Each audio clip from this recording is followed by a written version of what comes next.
Здравствуйте, дорогие друзья. Сегодня пятница, 28 февраля 2025 года. И сегодня снова с вами я, Зуртан Халтаров. Без Андрея Григорьева. С нами снова Владислав Живец и Ибрагим Яганов.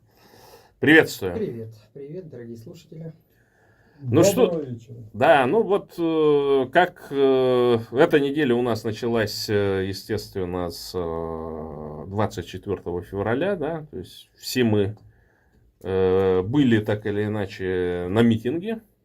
Митинг проводился Евромайданом Варшава, значит, назывался «Джинкуема Украина». Что вы можете по этому поводу сказать и как вы, соответственно, вопрос, вот этот 24 февраля 22 года, что в этот день происходило, может быть, помните, расскажете, какие чувства, какие мысли были на этот счет?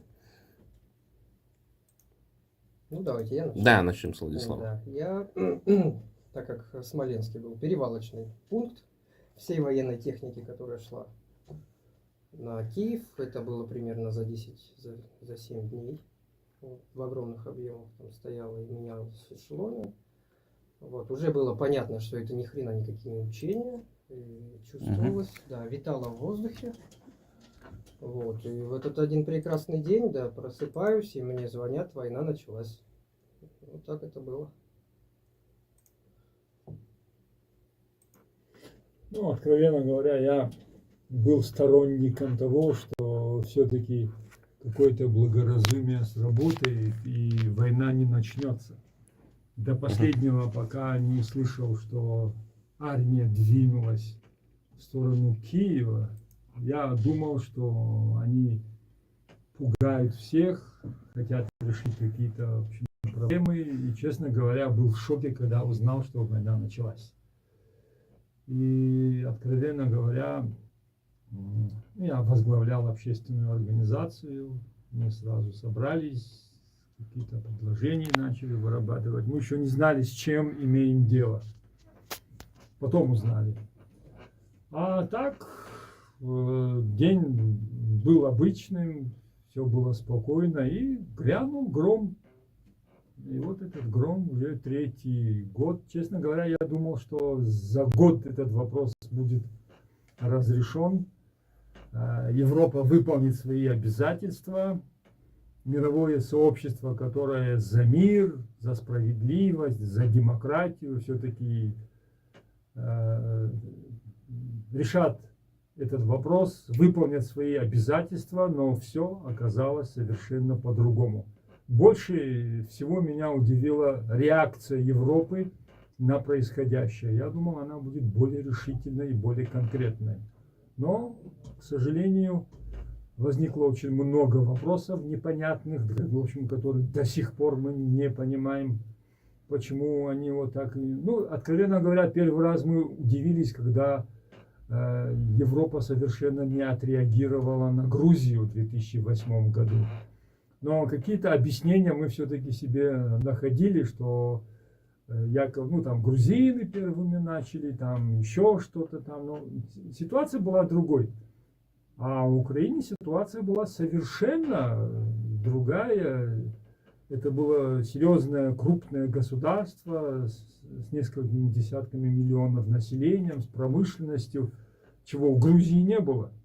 У Грузии, кроме американского зонтика, ничего в принципе не было, но и она не сработала совершенно. А тут ситуация была другая, и, честно говоря, по сегодняшний день под этим впечатлением. Ну, я тоже вспомню, с вашего позволения, значит, как это было. Я уже был в Польше, в общем, был там в комнатушке своей. И, значит, там у нас есть бурятский активист такой, Владимир Шафиров. Шафиров, если ты меня смотришь, там, лайк, что ли, поставь там. Выходи из запоя. И вот он, ну, по финансовым соображениям переехал за 2 месяца вот, до вторжения в Мариуполь. Я говорю, что в Мариуполь-то? Ну, он говорит, деньги закончились, а там чуть ли не квартира там за 100-200 рублей. Ну, аренда дешевая. То есть там он жил в таком районе, из которого, который практически постоянно обстреливался, и оттуда люди, ну, его просто покинули. И вот когда началась, собственно, война, я говорю, создали группу, там позвонил один Навальненок значит, из США. Ой, говорит, надо его спасать, давай лодку там закажем с Мариуполя. Этой лодкой, говорю, его в Одессу эвакуируем. Я говорю, ну, к тому, что Навальнята, они, видимо, везде одинаковые, чуть-чуть немножко с головой непорядок, там идеи совершенно утопичные. И, значит, ну, я, конечно, там в этой группе критиковал, говорил, чтобы он не выезжал, потому что была опасность того, что, значит, ДРГ, там, перерезать вот эти пути будут, оккупировать Мариуполь и так далее. Если, говорю, ты начнешь эвакуироваться самостоятельно, вероятность есть такая, что ты пополнишь просто-напросто это людей, которых убьют, где-нибудь закопают, и ты без вести пропавшим просто станешь. Ну и вот, и в тот же день, значит, это была какая-то сюрреалистическая акция, потому что в 4 часа я здесь по местному времени, собственно, меня разбудили, я первым делом смотрю, что это Киев бомбят, это вот как в песне, да, там, нам объявили, да, что там, когда Вторая мировая, значит, точнее, Вторая Великая Отечественная началась, так называемая, значит, то бомбили Киев, и тут то же самое. Ты прав, Ибрагим, что меня удивляет реакция Европы, потому что я думал, что Европа это, ну, знаешь, такое милитаризированное общество, такое, знаешь, богатое, могущее позволить себе, значит, хорошую, сильную армию, в том числе контрактную и так далее. А оказалось, что оно напичкано просто трусами. Армия у них здесь это как работа вторая, то есть абсолютно... Она может выполнять какие-то свои действия, например, против, ну, скажем, каких-то боевиков в Ираке или против талибов. Они могут их там укатать, значит, какой-то... Да, но когда, значит, столкнулся, ну, вот, реальный конфликт, да, когда нужно поставлять вооружение, вдруг оказалось, что, во-первых, нет вооружения, потому что все старье, которое у них было, Европа прям планомерно уничтожила. ГРУшники, оказывается, начиная там с конца 90-х годов действовали, где скупали это. Советскую номенклатуру вооружения, где вот как эти Мишкин там и кто там, Грушкин там взорвали склады где-то в Чехии и в других местах, да, то есть используют в том числе, значит, вот мигрантов, которые оказались в том числе из Беларуси, тут сколько вот по Польше переловили этих товарищей, которые там и на ГРУ работали, и на все прочие там непонятные разведки российские, да, там начиная от, значит, собственно, слежки, заканчивая организацией каких-то непосредственных акций, да. То есть эта сеть вся работала все это время. Европа допустила такое. Сейчас, правда, благодаря действиям Трампа, когда он там, ну, высказывается, что вот сейчас войска выведет там из Германии, из Италии, из Греции и так далее. Вроде засуетились, и нынешний новый канцлер, переизбранный, кстати, он заявил, что Таурусы будет поставляться в неограниченном количестве и без ограничения радиуса действия. Ну, это уже было. Обещания еще были. Война в Украине развеяла очень большие и многие мифы. Угу. Самый первый миф о второй армии мира, которая оказалась не третьей, не четвертой и не десятой. Потом миф о вездесущей Европе, которая все держит под контролем, все знает, все видит, оказалось не все. Может и не все видит. А что касается высказываний Трампа, ну, извините, слушай, последнее время, я вот жду, когда вот это шоу кончится, и Трамп реально, если, конечно, он в состоянии, перейдет уже в состояние реальной политики. Пока это шоу, он неплохой шоумен. По-моему, это у него было самое большое увлечение в его деятельности. Как бизнесмен, ну, серия банкротств не указывает на его, скажем так, способности бизнеса. Каждый раз он как-то вылезал, может быть, это тоже удивительно, но я не думаю, что он вылезал без чьей-нибудь помощи. И возникает вопрос в свете последних событий, кто помогал Трампу вылезать из этих банкротств. Но там какой-то казах заявил, что он его чуть ли там не в 87 году завербовал, где-то там кодовое имя Краснов, там еще что-то. Ну, это, по-моему, бред. Очень интересная легенда. Ну, пока это легенда, но все начинается с легенды. Вполне возможно, тем более сегодняшняя риторика Трампа напрямую указывает на все это. Ну, извините, вот эти все, скажем так, мысли, великие идеи Путина он периодически повторяет. Как по методичке. Но Америка, Соединенные Штаты Америки, все-таки там от президента на самом деле мало чего зависит, хотя она и президентская республика, но все основные решения принимает Конгресс. Ну, тем не менее, тут как бы... Нет, ну недостойно президенту такого величайшего государства заявлять, что Зеленский диктатор, а потом через недельку, в общем, удивляться, он что такое сказал. Ну, я вот в среду проводил эфир по этому поводу. Как раз я тоже вот этот тезис развивал по поводу того, что Трамп устраивает шоу, а шоу какое? То есть он ловит просто Путина, да, в такую смысловую как бы ловушку. То есть вот я приводил пример по поводу вот этой редкой земли. Ну, то есть это вот такое слово. Это когда-то употреблялось действительно такое выражение редкие земли, там, ну, какой-то 18-19 век, наверное, да. Имеется в виду месторождение редкоземельных металлов. Они часто полиметаллические, там, ну, то есть добываешь руду, и там нет одного только металла, например, там огромное количество. Потом, с другой стороны, я понимаю, что в основном эти металлы-то, они же сконцентрированы на территориях, которые русский мир у Украины отторг, оккупировал фактически. И я вот говорил о том, что ну подпиши этот Зеленский вот эту никчемную бумажку, с которой там к нему или куда-то кто-то там приехал. Эта бумажка, подписанная Зеленским, не обязывала Украину автоматически там все эти ресурсы передавать и так далее. Зеленский просто это не уполномочен сделать. Но пока вот эта олигархическая система, которая до сих пор существует, там провертывала, передумывала, искала там ништяки свои какие-то в этих сделках. Путин выскочил, он говорит, а мы, говорит, готовы это дело продавать. У нас там в Якутии, в Бурятии, в других местах исследованных этих редкоземельных значит, месторождений, вагоны, маленькая тележка, и еще мы тебе дадим то, что мы оккупировали. Понимаешь? Ну, то есть Трамп, получив бумажку, никчемную бумажку от Зеленского, он бы мог сказать, Вова, все, в границе 91 года это теперь все наше, американское. Ну, не думаю. А теперь Путин признает, что он оккупировал это для того, чтобы продавать эти ресурсы Америке. Там уже вой в этих взетошных каналах идет. И даже вот у меня здесь на канале я загрузил видео в марше 24 февраля, там какой-то ватники просто наплыв.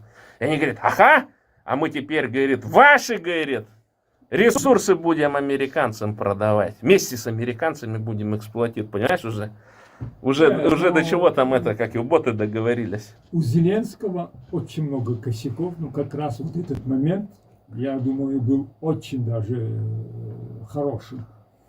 У Трампа, по-моему, есть одна книга, которая... Смысл целой книги заключается в том, что сходу ничего подписывать нельзя. Даже если ты с этим согласен, надо немного протащить. Как раз получилось, в общем, в этих рамках, во-вторых. Во-вторых, а как же эти пиндосы? А как же вот эта агитация ЛГБТ, там вот эти все всякие вот эти святыни русские, на котором держалась вся пропаганда? Ну что, за эту редкую землю моментом все одним щелчком продали, получается? Получается так. Ну, а что там, что говорить-то? Ну, тот же ватник, зетошник, который там вот где-нибудь в Бурятии сидит, я вот сейчас смотрю просто-напросто, там некоторые эти каналы, подписан на них, ну, поглядываю, что там происходит. И там вот прям, ну, риторика вот начала, что вот киевский, там, нацистский режим, тырым-пырым, там и так далее. И им как-то нужно вот с этих средств спрыгивать. Но они по старым методичкам то же самое порят. А это рассматривается, понимаешь, как добыча, как вот этот унитаз, который в начале войны там из Алтайской бригады воровали. Тут то же самое абсолютно. Понимаешь, это добыча, обыкновенный трофей, короче, ясырь, который захватили и который сейчас выгодно столкнем, понимаешь? То есть это вполне согласуется вот мнение простого русского человека, так скажем. Я когда говорю, что это часть русской культуры, украсть, а или еще лучше заставить вот этого порабощенного человека тебе притащить эти ресурсы, а потом с выгодой продать этим дуракам там в Европе там и так далее. Это раньше соболиные шкурки были, например, которые там втридорого продавались, а европейцы покупали, потому что это было модно. Ну, это часть русского культурного кода, между прочим. Чего этому удивляться? Нам-то с тобой. Ну, Владислав, может, у вас в Смоленске другой культурный код? Ну, он, да, другой. У нас даже, знаете ли, рабство было дозволено, пока по всей остальной территории Московского царства было недозволено. Вот. Ловили русских, да, и перепродавали. Ну, это ты имеешь в виду, когда там это Кривичская, Волжский, Ну, там Волок был какой-то После там, того да, из да, этого. как от Великого Таскали княжества, сюда от Великого княжества норвежцы. Литовского отняли Смоленск, да, там он еще жил по еще 150 лет по законам Литовского статута, там, Ага. по польским законам. И если одни там предписания у этого Московского царства были в отношении крепостных какие-то там несерьезные, то в принципе смоленская шляхта пользовалась по полной программе всеми своими оставшимися правами. Вот, и, собственно, не вступала в брак с московитами, с россиянами и держала их как этих самых придворовых каких-то этих ребят крепостных. Ну, понятно. Там А вот все. что у тебя какие-нибудь данные есть по поводу того, сколько смолян вот также было завербовано московским, путинским, русским режимом и отправлено на бойню в Украину? Ну, Сколько их там если навербовали, взять завербовали? И верифицированные сколько было данные, то утилизировано там? верифицированные данные, официально подтвержденные, там не больше 1200 человек. Ага, то есть, ну, это примерно, в принципе... А вот в Черкесии, в черкесских регионах как? У нас значительно больше. У меня данные по одной Кабарде мобилизовано около 5000, из них 342 похоронены. То есть тех, кого Вытащили и похоронили, да? вытащили. А вытаскивают Ну, за сами. деньги. Либо сами. Да, сами вытаскивают. Но очень большое число без вести пропавших, которые не входят в это число. А раненых тоже никакой речи пока нету, хотя их тоже очень много. Поэтому мы думаем, что вместе с убитыми и ранеными будет где-то больше 1000. И для нашего малочисленного региона, где проживают в общей сложности 800 000 человек, это очень много. Это Мгм. очень И у много. нас примерно столько же, около 800 000. Если официальная статистика не врет, то она врет, Мгм. дописывают. Вполне себе еще меньше. И в процентном соотношении Мгм. это, конечно, достаточно. Ну, по Бурятии могу сказать, что там, да, Бойко, значит, на момент, собственно, объявления мобилизации Бойко навербовали порядка 5000, это мобилизованных. Понятно, что контрактники, которые были планомерно, начиная с 2014 года, навербованные в такие части, как 5-я ДШБ, там, 37-я гвардейская и так далее, их было много, и они в массе своей вот там породило это, значит, деколонизационное движение, породило вот этих крикливых тетушек, значит, которые там, используя всякие хитрые формулы, выводили о том, что на одного погибшего бурята приходится слишком мало москвичей и смолян и так далее. Ну, говорили о том, что вот, посмотрите, как русский мир эксплуатирует там инородцев, там малые коренные народы и все прочее в своей вот этой захватнической войне. Но если в целом посмотреть, то за 3 года погибло меньше, чем погибло бы в мирное время от синьки, от алкоголя, от убийств, от ДТП. и от прочих вот подобных вещей. То есть получается вот удивительная ситуация, что статистика тут вне зависимости от того, как бы, как считать, она получается такова, что вот он завербовался, этот Люмпин, уехал воевать в Украину, и оказывается, несмотря на то, что он участвует вот в этой захватнической войне, в штурмах этих мясных, у него шанс выжить там выше, чем в Бурятии. Да, конечно, там вот эти самые там примитивные лохи там и все прочее, они, конечно, погибли. Это понятно, потому что, ну, в первую очередь, вот в таких мясных штурмах побегает кто, ну, слабенький, кого можно заставить, или там оболванить, там, значит, вот ты герой будешь, там, звезду тебе, короче, там, и так далее. И потенциальные самоубийцы, которых тоже в наших регионах очень много. Кстати, вот эти вот статистика по самоубийствам среди, вот, например, я более чем уверен, что черкесов, там, бурят, якутов и так далее, она засекречена, потому что достаточно большое. Ну, то есть там непропорционально просто размерность относительно там, русского колониального населения или тех русских, которые где-нибудь в Москве или в Петербурге живет. И вот эти потенциальные самоубийцы, они, конечно, первым, ну, то есть не берегут себя, так скажем, вот этого фарта нету, так скажем, они гибнут, естественно. И оказывается, что вот как коррупция там хитро работает, что погибший это плохо для русской армии. Почему? Потому что это выплаты родственникам, это значит, его нужно транспортировать, ДНК-экспертизу делать, там зашивать, там еще, ну, вот эти трупы там собирать там и так далее. Что-то делать. А пропавший без вести, его карточкой можно пользоваться, потому что он пропал без вести, а зарплата его капает. И поэтому количество пропавших без вести, оно очень большое. И в Бурятии, и в Якутии, и в других национальных республиках, потому что, ну, люди пропали, их нету. Я вот, например, сегодня обнаружил там на одном из, значит, таких каналов фотографию, что, ну, пришли там, значит, герой один пришел, трижды раненый, значит, дважды в голову на вылет. И пришла, значит, матушка какого-то вот капитана медицинской службы. Но я решил погуглить, что за капитан там, ну, профессиональный ли он военный или мобилизованный. Судя по всему, закончил какую-то, видимо, медицинскую академию, то есть он на погонах, он капитан. То есть просто так, если мобилизованный, вдруг капитан медслужбы, я не знаю, по-моему, невозможно стать. Но 20 лет у него стажа, и он работал в Москве, там прямо вот реклама его в клинике, в какой-то московской клинике. И я думаю, ну вот хорошая зарплата. Че поперся вопрос?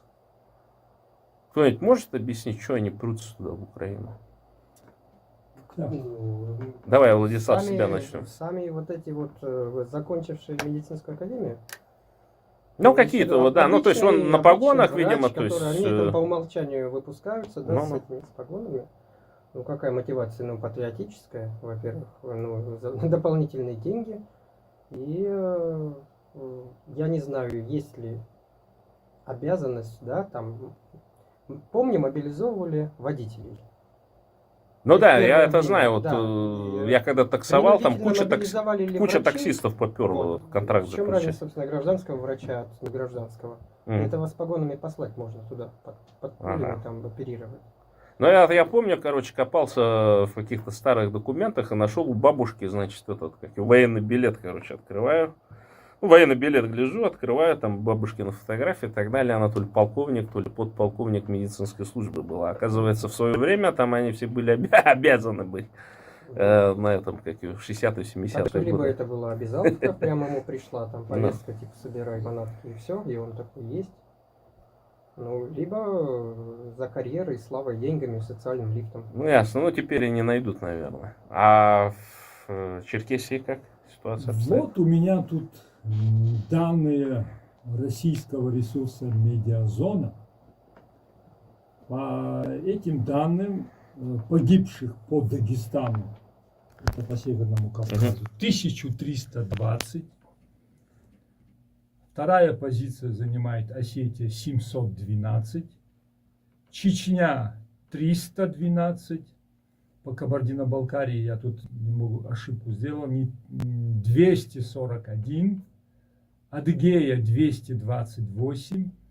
Карачаево-Черкесия 180 и Ингушетия 123.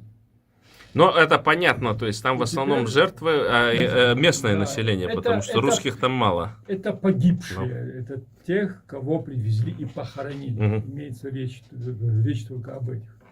Что касается мотивации. Мотивация в основном одна. Здесь я не думаю, что можно говорить о каком-то патриотизме.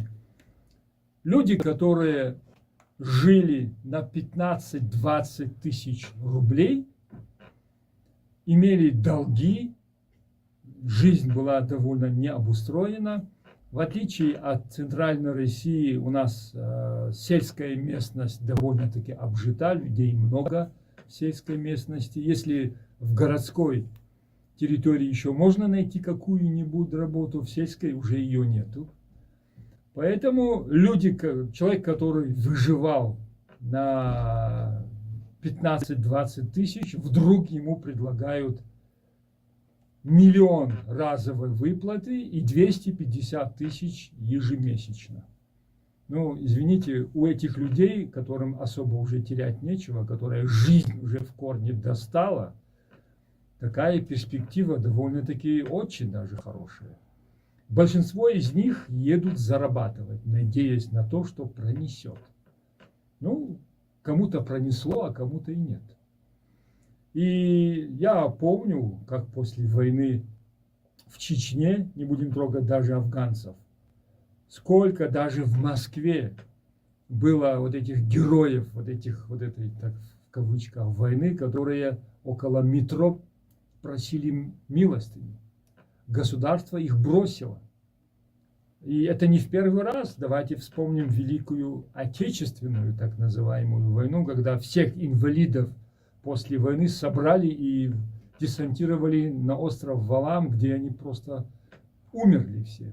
Ну да, да. Это периодически повторяется. И вот эти люди, они просто мало образованы. Они даже этого не знают.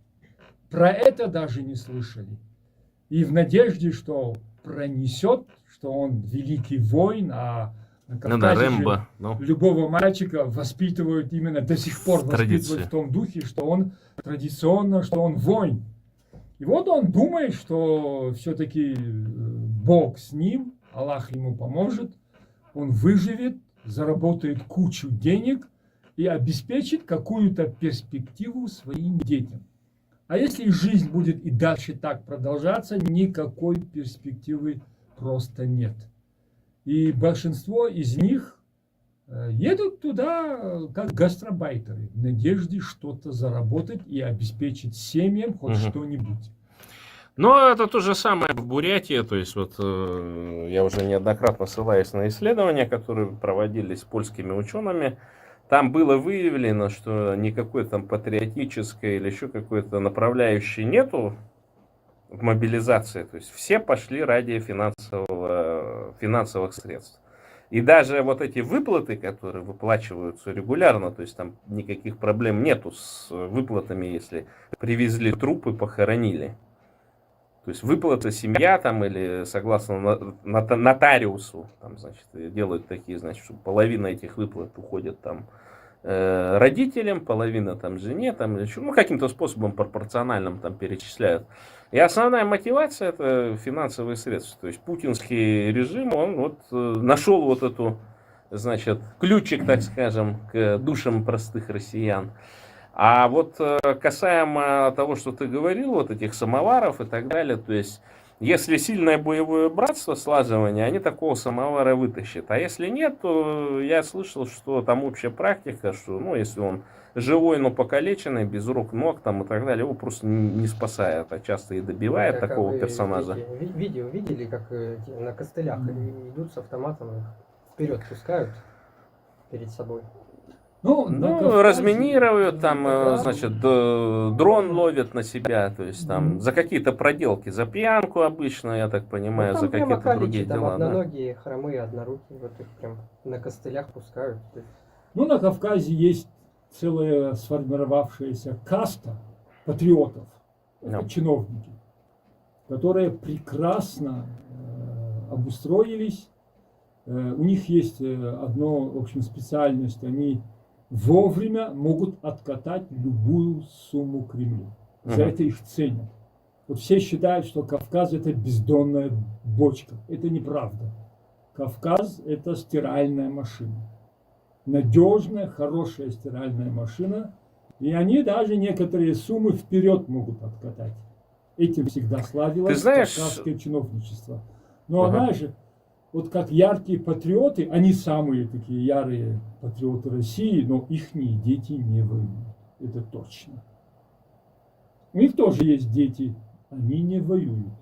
Ну так правильно, постеньки и шапка, как говорится, что там, вот как в Бурятии мобилизация проходила, например, вычистили всех люмпенов, которые, ну, занимаются, знаешь, мелкими кражами, там, побои какие-то, там, поборы, может быть, что-то воруют вот по всем селам. Потом всех немощей, то есть это вот людей, которые, ну, там уже там какие-то хронические заболевания, алкоголизм часто там.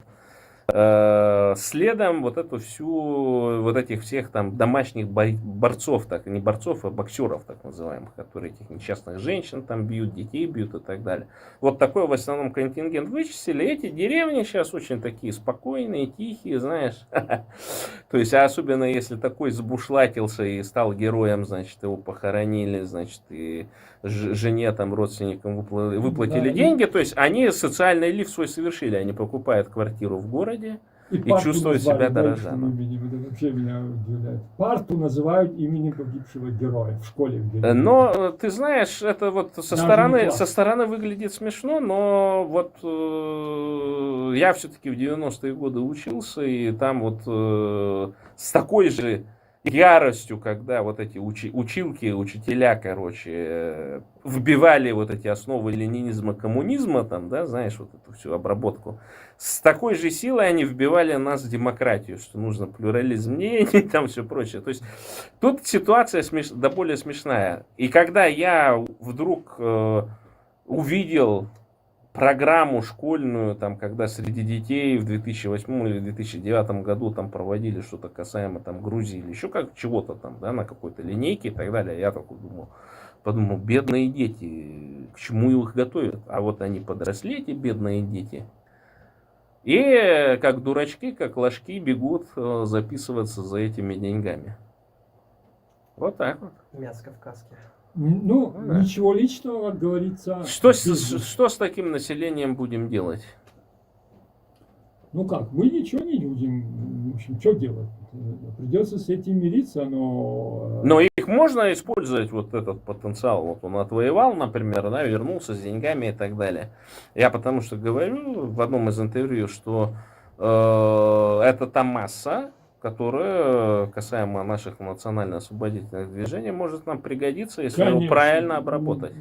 Потому что он уже научился убивать, так скажем, ну, убивать людей научился. Для него это, что называется, как выполнить какие-нибудь физиологические потребности, да. И таких персонажей же ведь можно зарядить.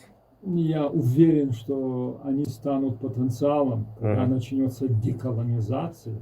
Именно эти люди, я думаю, тоже уже как довольно опытные будут в авангарде.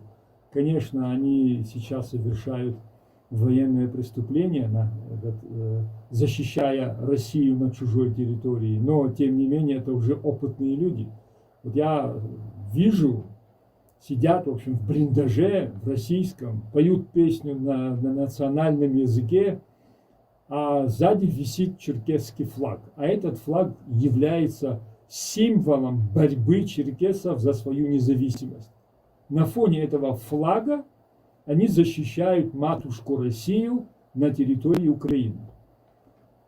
Как говорится, ничего личного, это бизнес. И когда начнется процесс деколонизации, когда Кремль ослабнет и появится перспектива на горизонте построить государство, я думаю, их переформатировать будет проще простого. Они даже будут переформатированы по той причине, что после Украины они уже начнут интересоваться всем, что происходит.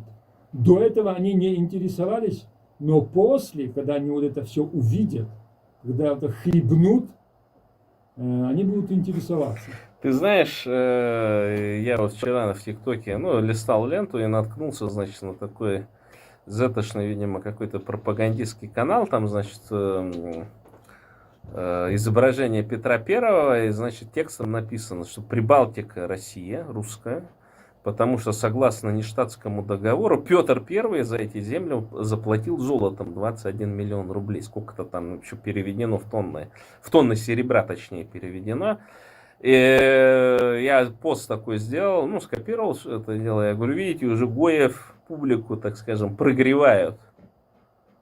И действительно, если сейчас на сепаратное соглашение пойдет Украина, я, правда, не уверен, потому что Европа, она заинтересована, чтобы она отодвинуть вот эту русскую угрозу от своих непосредственных границ. Я думаю, что они в какой-то момент держались, так скажем, за спиной у Соединенных Штатов Америки, а теперь, ну, как говорится, Трамп говорит, все, а теперь мы подрались, а теперь давайте-ка вы вперед. Ну, то есть... Ну, извините, но выражаясь термином Трампа, сделки не заключаются на основе любви, там, дружбы, порядочности. Ну да, понятно. Сделки заключаются на основе интересов. Вот как вот здесь Америка будет балансировать свои интересы с интересами Путина, не России, а Путина. У меня большие сомнения. Я изначально об этом говорил. И сейчас думаю, как они это будут балансировать, я не знаю. С Украиной шансы есть. Они уже были, они наработаны были и до Трампа, при Байдене, и контакты были хорошие, уже процесс идет. А как они, в общем, с Россией на фоне вот всей этой пропаганды, и как переформатировать того ватника, которого вот так, в общем, пустили на Украину, сейчас как его переформатировать в друзья Америки, я как-то сомневаюсь. Не, ну подожди, 50 миллиардов и окорочка американские, все. Значит, я помню, хороший шоколад был, забыл, как он называется, Херши. Нормально, бесплатная раздача. А что делать тогда с этими, со скинхедами, с националистами, а вот, феминистами? Давайте спросим Владислава Живецкого. У него, ты рассказывал про этот эпизод, когда тебя там 8 часов эшники тортуровали, били там что-то. Когда ты пытался там что-то организовывать. Расскажи, что с ними делать, вот с этими персонажами? Эти персонажи достаточно хорошо себя утилизировали во время русской весны, во время вот, 22 года, начала. Сейчас создана, ну, относительно недавно такая организация, как это... Погромче говори, пожалуйста, там я слышу, что... Да, организация, как она там, русские общины. Русская община, вот, да. Там они пытаются аккумулировать вокруг епархий, вокруг правительственных органов. Непонятно, да, каким образом. Там, чтобы вступить в эту общину, нужно предоставить свои персональные данные, и тебя там будут просматривать. Ну, понятное дело, скорее всего. Это курируется по одним источникам МВД, по другим, ну, Центром противодействия экстремизму, по другим источникам ФСБ, а может быть всеми вместе. Вот. Это засаливают на следующую часть, я предполагаю, на страны Балтии. Вот. Прогреют хорошенько.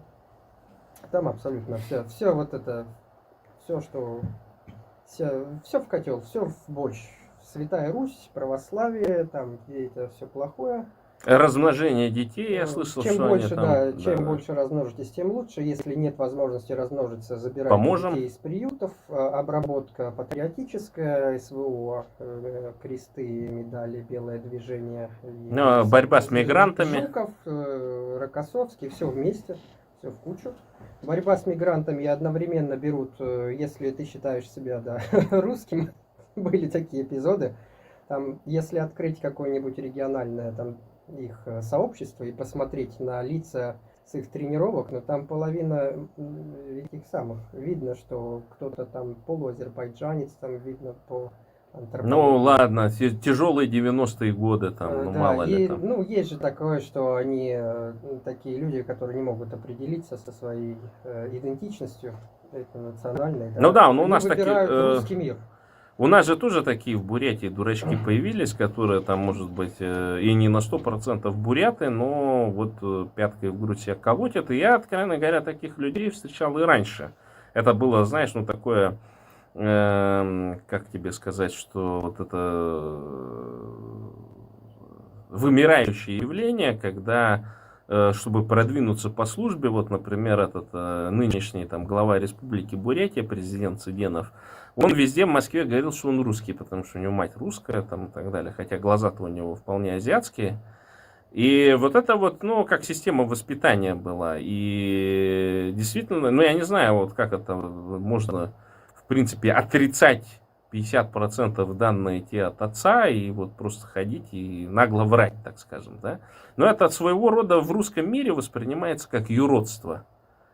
Ну, он вроде косоглазенький, но наш, как вот это, помните, байка была, что, значит, Цой как-то зашел выступать где-то в каком-то клубе, там, каком-то сельском, группы кино Виктор Цой. Он зашел там и увидел уборщицу. И она ему подходит и говорит, ну что, косоглазенький, тоже на нашего Витю Цоя пришел послушать, типа. Ну, вот что-то вот из этой серии.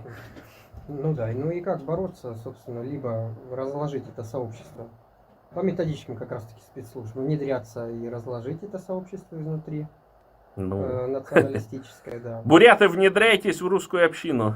Да, либо создавать альтернативные какие-то движения, которые будут так подпольно, нелегально как-то бороться с этим. Ну, в общем, берем все вот эти, значит, бюджетные, значит, профили, да, сколько там на этих, как его, на СВО там тратится, например, по Бурятии, передаем их в Центральное разведывательное управление США, и дяде Трампу, нашему лидеру, говорим, слушай, говорит, хочешь, чтобы мы усилили присутствие, например, потому что там же вот этот Помпео там или еще кто-то, я не помню, он, вот мы там сейчас, если там типа развалим Россию, там типа Китай усилится. А я говорю, а вы хотите, например, военную базу на Байкале или вдоль, значит, Маньчжурии, там 5 баз военных американских. Я говорю, мы это сможем сделать за относительно небольшие суммы. Я уже подсчитал, $1 миллиард мне лично, на мой личный счет в виде гранта. И мы, говорю, все сделаем, я говорю. И вот я думаю, что каждое национальное освободительное движение, оно не должно, ну, как бы стесняться. То есть, если американец, если пришел такой делец Трамп, то он, ну, да, а может это дешевле, чем, например, помогать сейчас сохранить вот эту территориальную целостность, да? Ну, чем, собственно, сейчас занимается администрация Трампа? Я не думаю, что они занимаются это в свете какого-то желания сохранить Путина, да? Они хотят его в кармашек положить, чтобы он не был просто в кармашке у Китая. Я думаю, задача Трампа это вытащить Путина из-под Китая и подмять под себя. Но, извините, Китай уже довольно серьезный игрок. Ну, они же не воевали с 70 какого-то года. Воевали, не воевали, но тем не менее, это огромное государство с небольшим, правда, населением, но тем не менее. Но молодым населением, да, там проблема молодым, как раз. Да, их малые группы по 10 миллионов. И, откровенно говоря, Россия повязана очень большими контрактами на 49 лет. Вот это взять просто так, порвать все эти контракты и сдаться Трампу лично, я думаю, это будет не так просто, потому что, ну, огромные капиталовложения со стороны Китая, очень много китайских зятей у России уже с китайскими паспортами.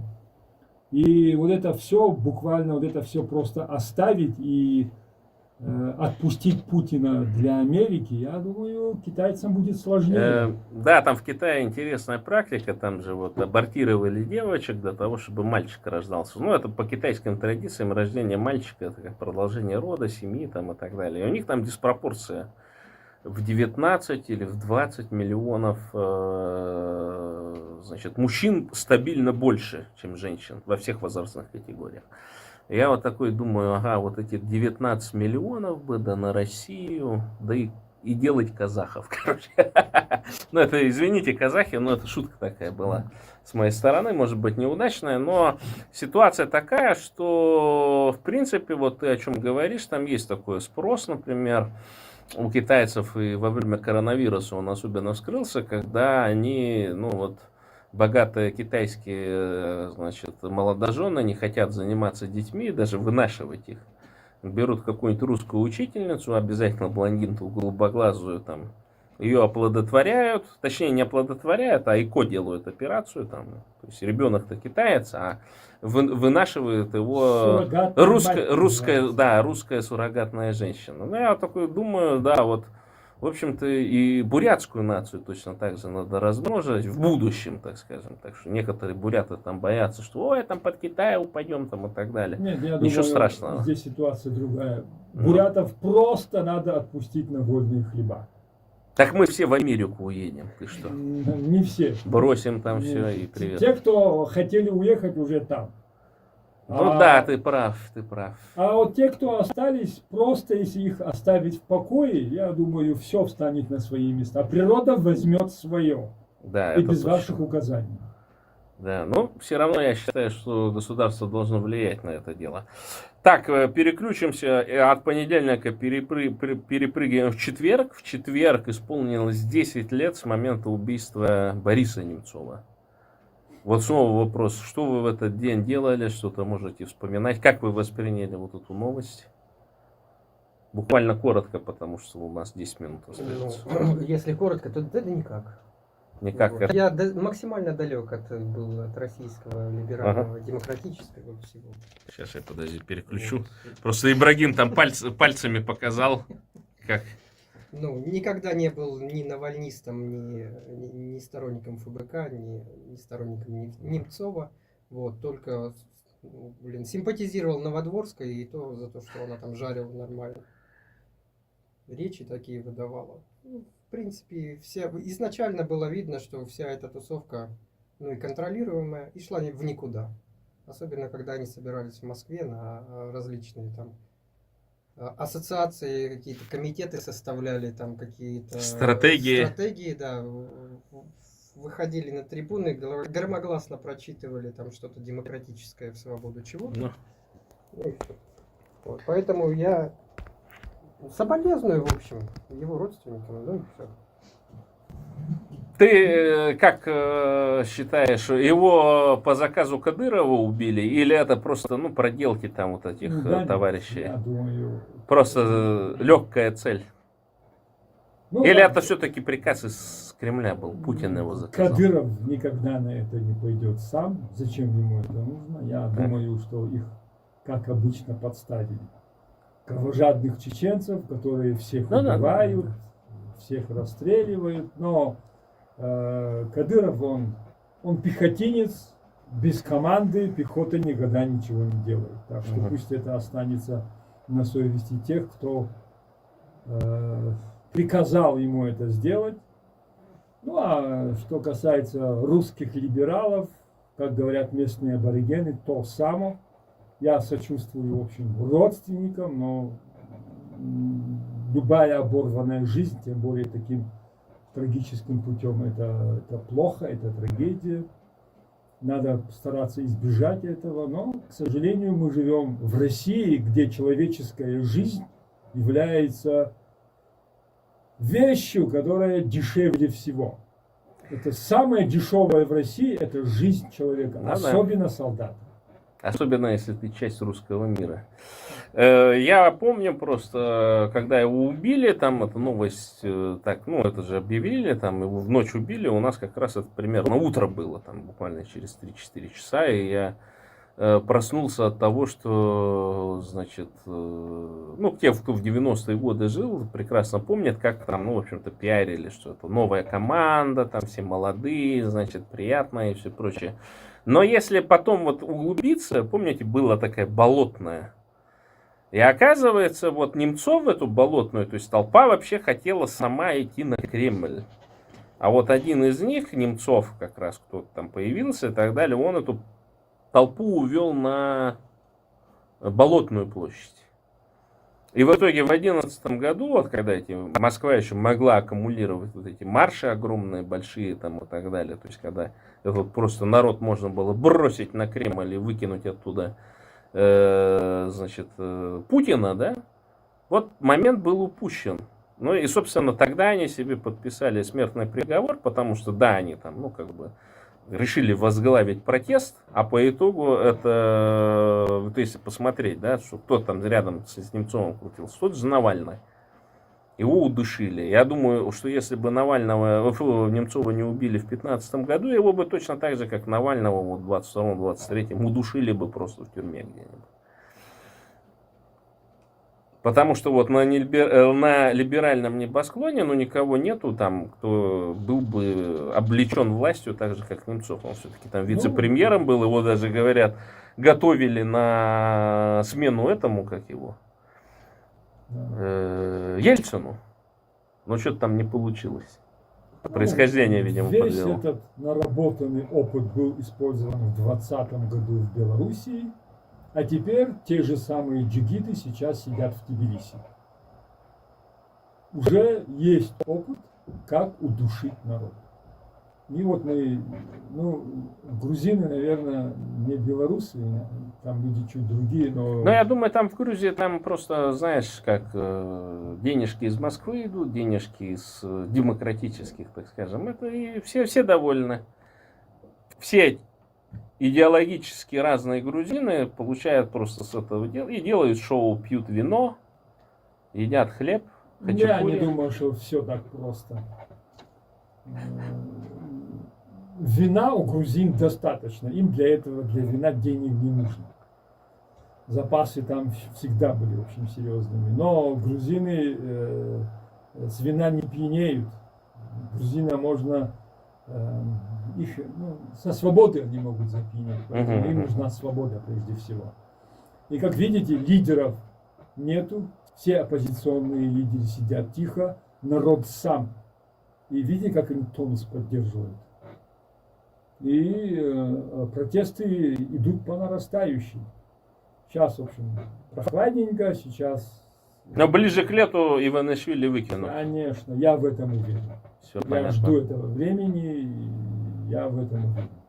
Победа будет за народом. Так, ну, я думаю, что на этой ноте мы закончим наш сегодняшний эфир. Очень интересно было послушать. Ну и соберемся с вами, дорогие друзья, в следующую пятницу. Сейчас я запущу. Так.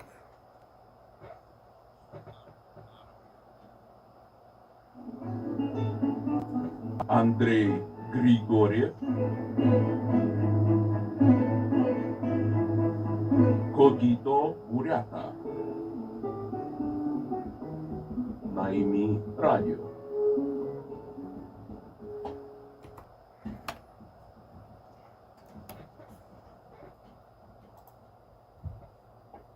Так, сейчас. А с вами, дорогие друзья, мы прощаемся традиционным для нас способом. Бурятия для бурят. Бурятам бурятскую власть. Бурятия от Енисея до Амура. Подписка, лайк, репосты, донат приветствуются. Благодарю всех за внимание. Так. Что, сказать пару? Ну скажи что-нибудь, да, Владислав, давай. Что там? Донатьте Зуртану на все его кошельки. на Да все его ё-моё, да ё-моё. Дроны, нам нужны дроны. Назовем Гусиноозерск-1, Гусиноозерск-2. Да, Гусиноозерск-3. да. В свою очередь дадим гражданство Владиславу Живице, так как он родился в Гусиноозерске. В общем, вы мне донатьте, а я ему гражданство сделал. Ладно, всем пока и до новых встреч.